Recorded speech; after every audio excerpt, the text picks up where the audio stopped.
किती जीव आहे तुमचा मॅडमवर. हो बोलशील मध्ये. आमची जी कोण आई असेल जिने आम्हाला जन्म दिला असेल कावा, ती काय आता आम्हाला आठवत बी नाही. आमच्या आई साहेबांनी आम्हाला लहानाचं मोठं केलं, त्यामुळे त्याच आमच्यासाठी दैवत आहे तो.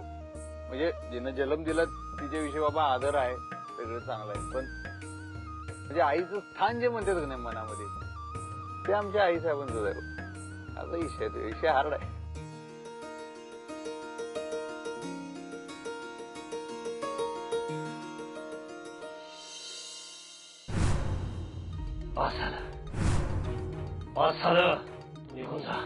निघून जातो इथून, नाहीतर माझ्या हातून आज काहीतरी होईल. तिसरा तुम्ही आम्हाला घराबाहेर काढू शकत नाही. बोलू द्या आम्हाला. आधिपती तुम्हाला बाप मानत नाही. तुमच्या सर्व गुण संपन्न बायकोला त्यांची आई मानत नाही.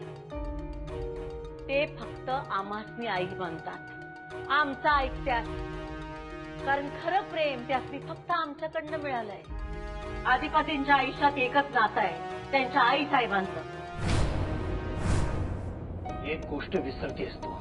आता त्याची बायको आली आहे, अक्षरा आली आहे, आणि ती तुला पुरून उरेल. पुरून उरायला त्या त्यांची बायको राहायला तर पाहिजेत का नाही? मग बघू आम्ही त्यांचा खमकेपणा. नव्याची नवलाई होईल, फार दिवस टिकणार नाही. हे आत्ता मनातलं खरं बोललीस तू. शेवटी तुझ्या तोंडातनं खरं बाहेर पडलंच. तुला त्यांचा संसार टिकायला नकोय, त्यांचं लग्न टिकायला नकोय. ते दोघे एकत्र बघवत नाहीत तुला. हेच हवंय ना तुला? बाकी कधी तुम्ही आमच्या मनातलं काय बी ओळखू शकला नाही, म्हणजे बाकी बरोबर ओळखलं तर तुम्ही. मग हे आज नाही, हे कधीच ओळखलंय मी. आता एवढं ओळखलंच आहे तर अजून एक गोष्ट जाणून घ्या. तुम्ही आमच्या काय बी वाकडं करू शकणार नाही. ना आधी करू शकलात, ना आत्ता करू शकाल. या भ्रमात राहू नकोस. माझ्या मुलाच्या आणि सोन्याच्या वाटेला गेलीस ना तू, मी सोडणार नाही तुला. काय करायचं ते करावं. आम्ही बी हितच आहोत आणि तुम्ही बी. पण तू इथे राहिलीस तर ना, आता तुला वाचवायला माझा मूर्ख मुलगा नाहीये इथं. आणि मी सुद्धा आता हातबल लागतिक चारुहास नाहीये. आता पूर्वीचा चारुहास परत आलाय, आणि तुझ्यासमोर तोच उभा आहे. एकेस तू भुवनेश्वरी. आता ना इथं अधिपती आहे ना अक्षर आहे मला अडवायला. कुणीही मला अडवणार नाहीये काही करण्यापासून. काय करण्यापासून तुम्हाला अडवू शकणार नाही सांगा. तुम्ही किती बी ठरवलं का नाही, तरी तुम्ही काय बी करू शकत नाही. खरंय, इतकी वर्ष मी फक्त बोलत आलो. तुझ्यासारख्या पाताळ यंत्री गावठळ बाईला मी इतकी वर्ष सहन केलं. तू नुसती दिसलीस तरी मस्तकात तिडीक जायची माझ्या, पण मी स्वतःला सावरत आलो, आवरत आलो. अक्षरा मला समजावत आली, पण आता मी स्वतःला आवरणार नाही. आता मला समजवायला अक्षरा पण नाही. आता ते होईल जे इतक्या वर्षात व्हायला हवं होतं. भुवनेश्वरी, आता तुला या घरात स्थान नाही. आता माझ्या घरात तुझी जागा नाही.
जे खूप आधी करायला हवं होतं ते करतोय मी आई.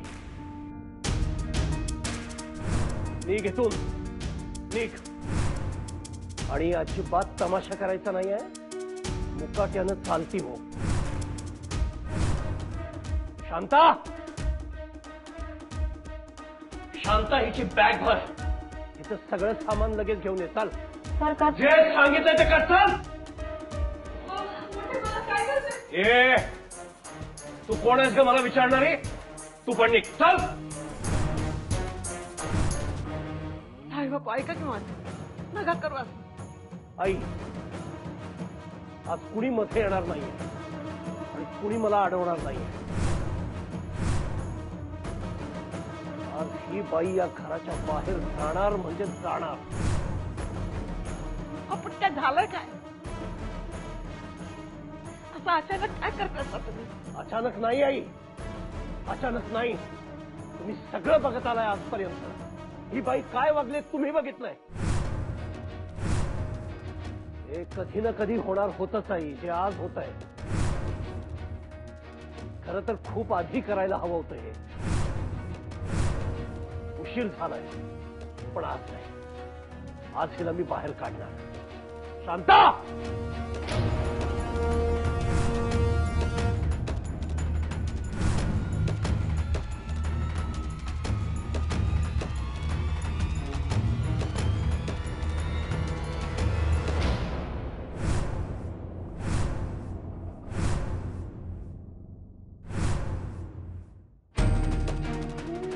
चालती हो माझ्या घरातून. पुन्हा तोंड दाखवायचं नाही मला आणि या घरात परत पाऊल टाकायचं नाही.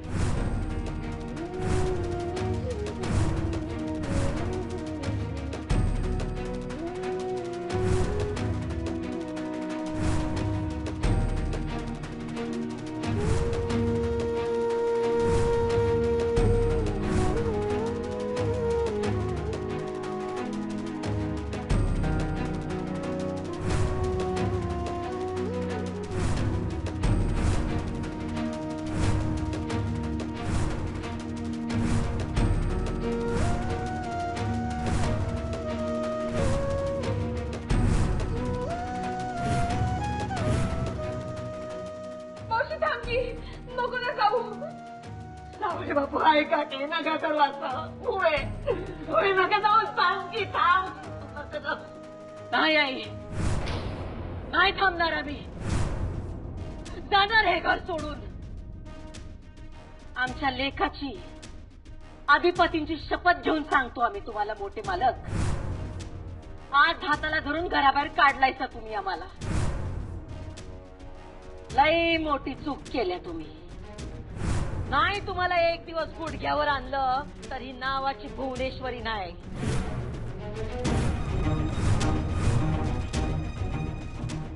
ही सगळी स्वप्न घराच्या बाहेर रस्त्यावर जाऊन बघ. पुढच्या 7 जन्मात ती स्वप्न पुरी होणार नाहीत. स्वप्न नाही, जिद्द आहे आमची आणि ती आम्ही या जन्मातच पुरी करणार.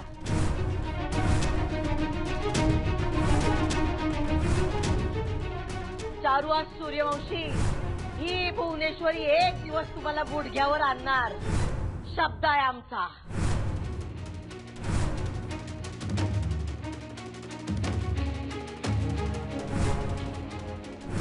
निघ.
एवढे फोन कोण करताय ना?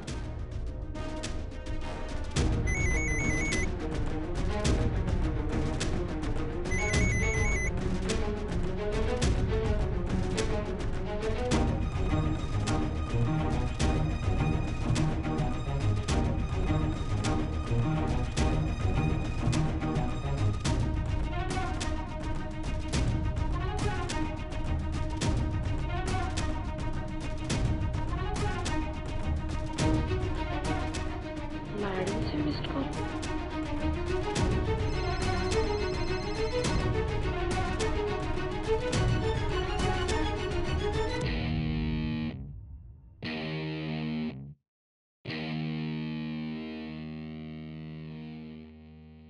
हा बाबा बोला. अक्षरा, अक्षरा कुठे पोहोचलोय तुम्ही? काय झालं? अक्षरा अधिपती कुठे आहे? पण असं का म्हणताय तुम्ही? काय झालं नक्की? मला सांग, भुवनेश्वरीचा फोन आला होता? मॅडमचे मिस्ड कॉल्स आहेत त्यांच्या फोनवर. पण अक्षरा, अक्षरा माझा ऐक, तू तिला फोन करू नको, तिचा फोन घेऊही नको, आणि काय वाटेल ते झालं तरी अधिपतीला भुवनेश्वरीशी बोलू देऊ नको. हा बाळा, माझा ऐक. अक्षरा, अक्षरा मी हे तुला सगळं सांगेन. तुम्ही एकदा तिकडे पोहोचलात ना की मी सांगेन तुला. तोपर्यंत लक्षात ठेव, अधिपतीला आणि भुवनेश्वरीला बोलू द्यायचं नाहीये, आणि तूही तुला फोन करायचा नाहीयेस. आणि फार काही विशेष नाहीये, ती नेहमीसारखा प्रयत्न करते तुमची ट्रिप स्पॉइल करायचा. ती तुम्हाला परत बोलवायचा प्रयत्न करते, त्यासाठी पुन्हा पुन्हा फोन करते ती. हा, तुला माहिती आहे ना ती कशी आहे. तर तू प्लीज प्लीज अधिपतीचं आणि तिचं बोलणं होऊ देऊ नको. तूही तिला फोन करू नको, तिच्याशी कुठलाही कॉन्टॅक्ट तुमचा व्हायला नकोय. हा अक्षरा, भुवनेश्वरीचे ऑलरेडी 2 कॉल्स घेऊन गेलेत ना. सगळा कॉल्स लॉग डिलीट करून टाक लगेच. हो, असं कसं? म्हणजे असं का करायला सांगताय तुम्ही मला? अक्षरा माझा ऐक बाळा, माझी शपथ आहे तुला. प्लीज माझा ऐक. सध्या मी जेवढं सांगतोय तेवढंच कर.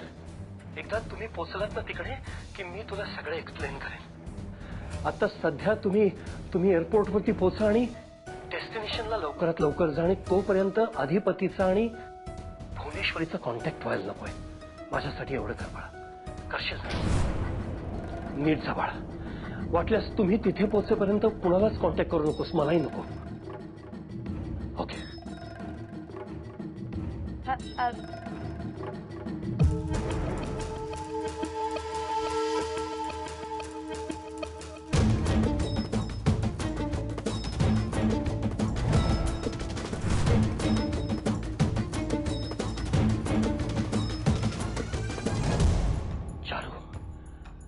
आज कितीतरी वर्षांनी या घरात मोकळा श्वास घेतोय मी. इतकी वर्ष मला जे करायचं होतं ते आज झालं. खूप प्रयत्न केले आजपर्यंत तिला बाहेर काढायचे, पण अधिपतीमुळे मला शक्य झालं नव्हतं. आज ही अधिपती नव्हता म्हणून हे मी करू शकलोय. पण चारू, आता आपलं घर मोकळं झालंय, मुक्त झालंय. या घराला पडलेला तिचा विषारी वेळखा सुटलाय. आता या घरातली सगळी पीडा कायमची निघून गेली आहे. काय बोलतायसा तुम्ही? तुम्हाला तरी कळतंय का?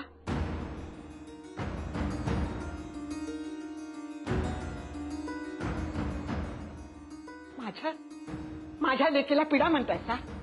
आजवर तुमचं समज ऐकून घेतलं. माझ्या भूमीविषयी जे जे काही बोललात ते समज सहन केलं. तिला घरातून बाहेर काढून घरातली पीडा गेली म्हणताना तुम्हाला काहीच कसं नाही वाटलं?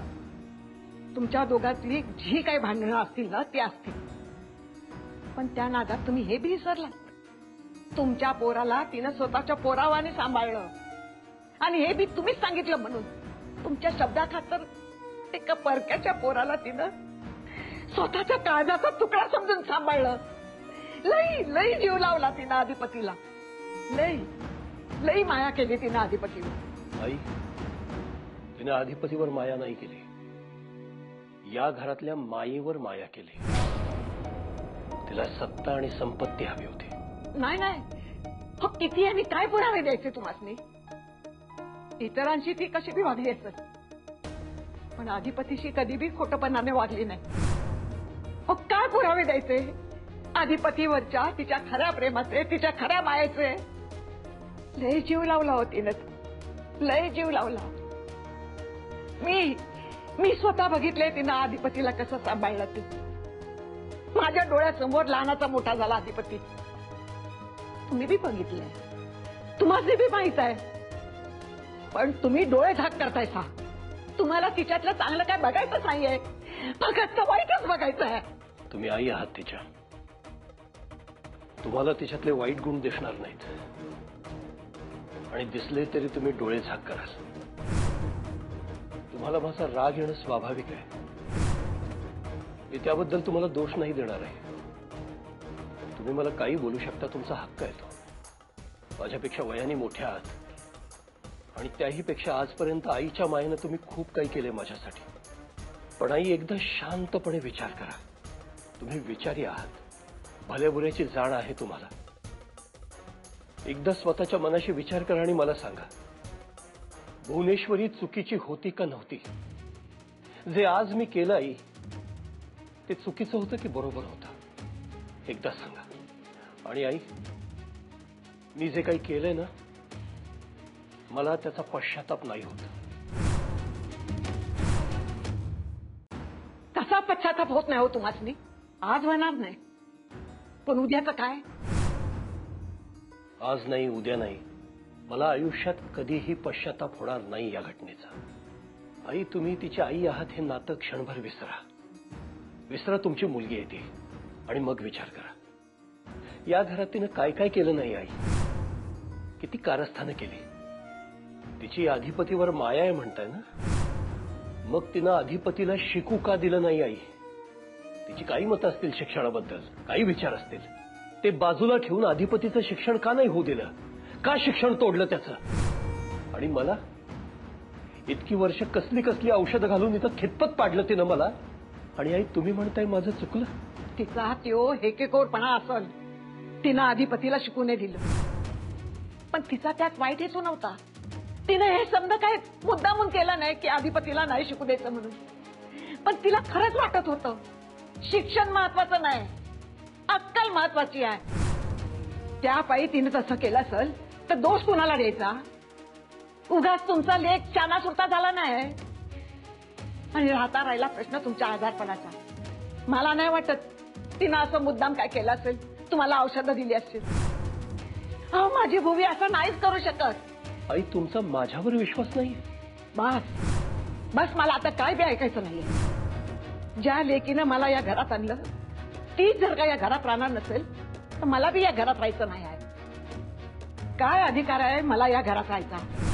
काय नातं राहिलं माझं या घरात?